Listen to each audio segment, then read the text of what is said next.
আবারও একেবারেই শটাং গালে থাপ্পড় খেলো হাইকোর্টের, থাপ্পড় খেলো রাজ্য প্রশাসন। যেভাবে মুর্শিদাবাদ জ্বলছে, রাজ্য প্রশাসন উদ্দেশ্য প্রণোদিতভাবে জ্বলতে সাহায্য করছে, যাতে করে আরো বেশি ক্ষয়ক্ষতি, আরো বেশি মায়েদের হাহাকার যেন জেহাদিদের কানে পৌঁছে তারা আনন্দ করতে পারেন। তার জন্যই বোধহয় রাজ্য প্রশাসন কিছুটা নীরব এবং নিশ্চুপ ভূমিকা পালন করেছে। তবে কলকাতা হাইকোর্টে বিরোধী দলনেতা চলে গিয়েছিলেন।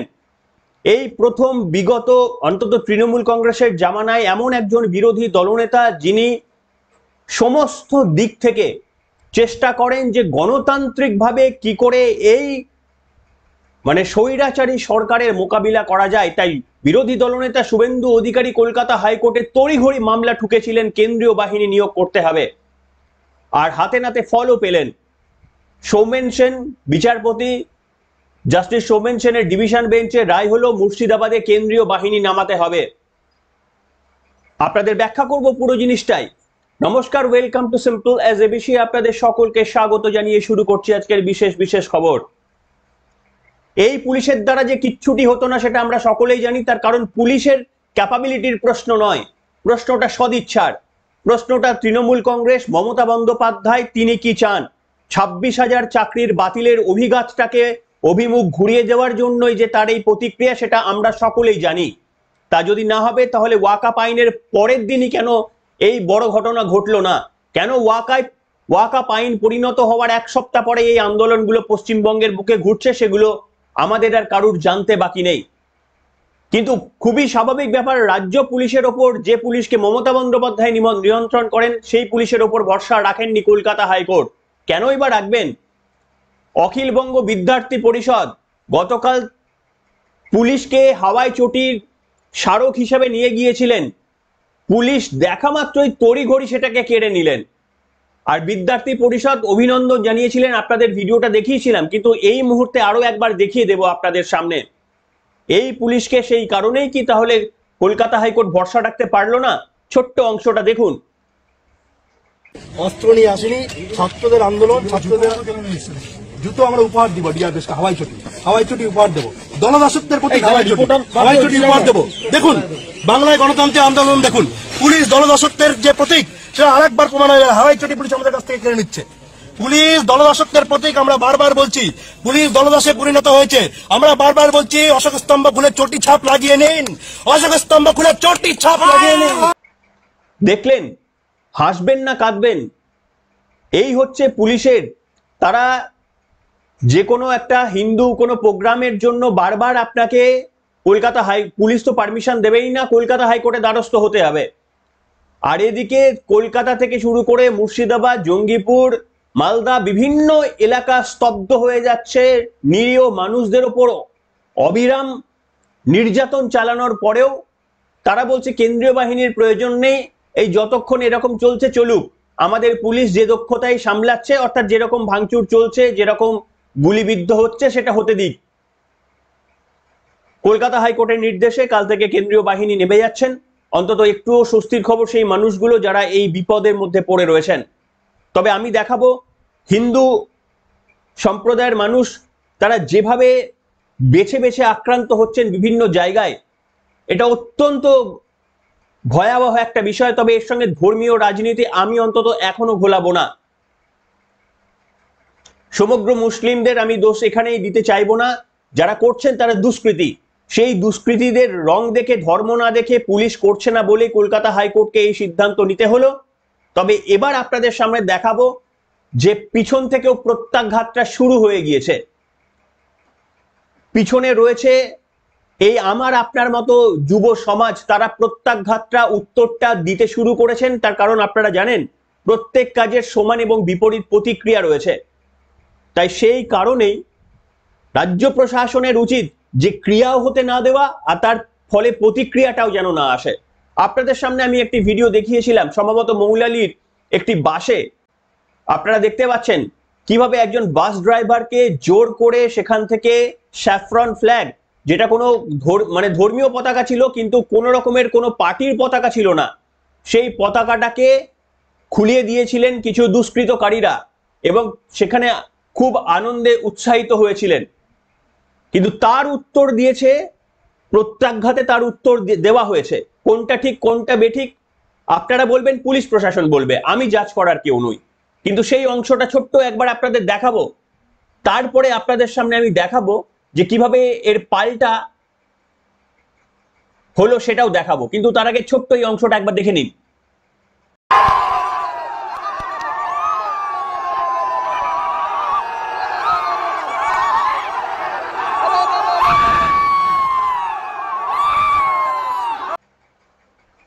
দেখলেন বন্ধুরা, আনন্দে উৎসাহে ফেটে পড়ছেন যারা করছেন। আমি আবারও তাদেরকে কোনো ধর্মের মনে করি না, তারা দুষ্কৃতী বলেই মনে করি। কাজেই কোনো ধর্মের আমি নিয়ে বলতে চাই না।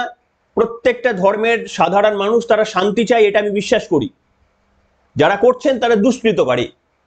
এই যে পতাকা খুলে নিলেন, এর অভিজ্ঞতা আপনাদের আমি দেখাবো। তাহলে এই ঘটনাটাকে আপনারা কিভাবে ব্যাখ্যা করবেন? সেখানে বিভিন্ন দল তারা গেরুয়া পতাকা সমস্ত গাড়ির মধ্যে বেঁধে দিলেন। এমনকি একটা গাড়ি আপনারা দেখুন, সেটা পরিষ্কারভাবে দেখলেই বুঝতে পারবেন যে সেটা বোধহয় আমাদের ধর্মের কোনো মানুষের গাড়ি ছিল না। যারা চড়েছিলেন তারাও আমাদের ধর্মের হয়তো ছিলেন না। চাঁদ এবং তারা আঁকা ছিল, তাদের গাড়িতেও স্যাফরন পতাকাটাকে লাগানো হয়েছে। এই ভিডিওটা দেখাবো। সত্য মিথ্যা ভুল ত্রুটি আমি কেউ নই জাজ করার, বিচার করা, কিন্তু ঘটনাটা দেখাই আপনাদের। দেখুন,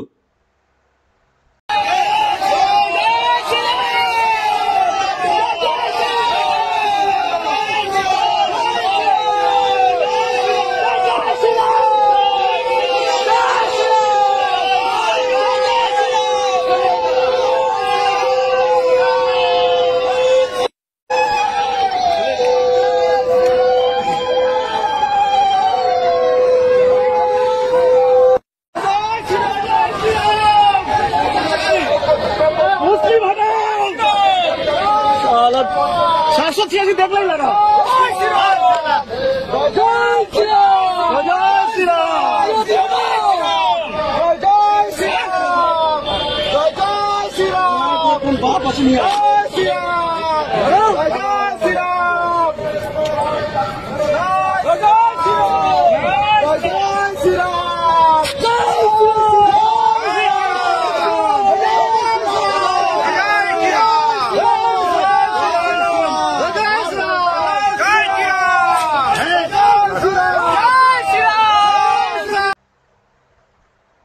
দেখলেন বন্ধুরা, দেখুন, আমাকে যদি জিজ্ঞাসা করেন পার্সোনালি, তাহলে দুটোই ঠিক বা দুটোই ভুল। আমি বলি দুটোই ভুল।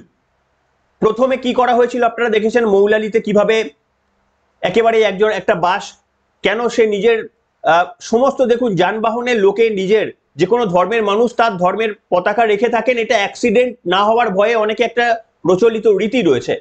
সেইটা কি করে একদম উন্মত্ত জনতা এসে সেটাকে প্রোটেস্ট করলেন, বাধ্য করালেন খুলে দিতে, পুলিশ সামনে দাঁড়িয়ে হাততালি দিল। তাহলে এটাও দেখুন, এখানেও পুলিশ ছিল, পুলিশ কিচ্ছু করতে পারেনি। সেদিনের ঘটনা যদি ভুল হয় তাহলে এই ঘটনাও ভুল। আর যারা সেদিনের ঘটনা ঠিক বলে মনে করেছিলেন, আজকের ঘটনা দেখে তারা আপনারা কি বলবেন? শুধু একটি নয়, আমি আরো একটা ভিডিও দেখাবো আপনাদের সামনে। এরা কিন্তু কোনো পার্টিকুলার কাউকে, কোনো গাড়িকে টার্গেট করে এটা করেননি। এরা সেই ওই রাস্তা দিয়ে যারা যারা আসছিলেন প্রত্যেকের গাড়িতে গেরুয়া পতাকা লাগাচ্ছিলেন। একটা গেরুয়া পতাকা খোলা হয়েছে, এর প্রতিবাদে প্রত্যেকটা গাড়িতে গেরুয়া পতাকা লাগাচ্ছিলেন। ঠিক ভুল বিচার করার দায়িত্ব আমাকে দেয়নি, আমি নিতে পারবো না। আপনাদের সামনে শুধু ঘটনাটাই আমি তুলে ধরছি। তবে এটা বলছি, যদি আগের দিনের সেই ঘটনাটা ভুল হয়ে থাকে তাহলে এই ঘটনাটা ভুল।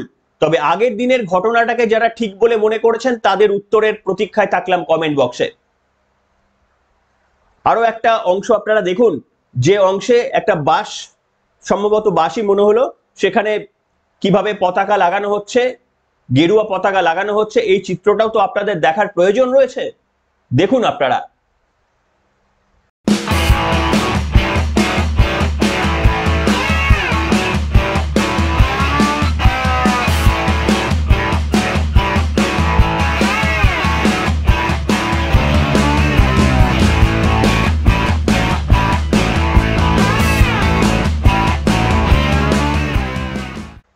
দেখলেন বন্ধুরা, অর্থাৎ সর্বদিক থেকেই কিন্তু এই রকম ভাবে মানুষ গর্জে উঠছেন। কিন্তু আমাকে যদি বলেন, ব্যক্তিগতভাবে আমাকে যদি বলেন, কোনো মানুষ রাস্তায় নেমে হিংসা করবেন না, প্ররোচনায় পা দেবেন না। আমরা বুঝতে পারছি এমন একটা প্রশাসন আমাদের মাথায় রয়েছে, যে প্রশাসন চাইছে 26,000 চাকরির এই প্রতিবাদটা সামনে চলে এলে মহা বিপদ। সেই জন্য হিন্দু মুসলমানের একটু দাঙ্গা তারা হালকা করে উৎসাহিত করে দিচ্ছেন। কিন্তু আমি হিন্দু, আপনি মুসলমান, আমরা কিন্তু এই প্রতারণায় পা দেব না। যারা করছেন মুর্শিদাবাদে, সবাই তো করছেন না, মুর্শিদাবাদে তো আরো মুসলিম সম্প্রদায়ের মানুষরা রয়েছেন, তারা প্রতিবাদ জানান, এই ঘটনার প্রতিবাদ জানান। কিন্তু যাই হোক, আপনাদের সামনে এই তথ্য আমি যখন তুলে ধরছি, তখন রাজ্যের মাননীয় মুখ্যমন্ত্রী নিশ্চিতভাবে একটা বক্তব্য আপনাদের শোনাবো। তিনি সোশ্যাল মিডিয়াতে কমেন্ট করেছিলেন, ধর্ম নিরপেক্ষতার প্রচুর বুলি আওড়েছেন বটে, কিন্তু সেটা আপনাদের কাছে পড়লেই আপনারা বুঝতে পেরে যাবেন রাজ্যের মাননীয় মুখ্যমন্ত্রী আদতে এই ঝামেলাটা থামাতে চেয়েছেন নাকি তিনি বাড়াতে চেয়েছেন।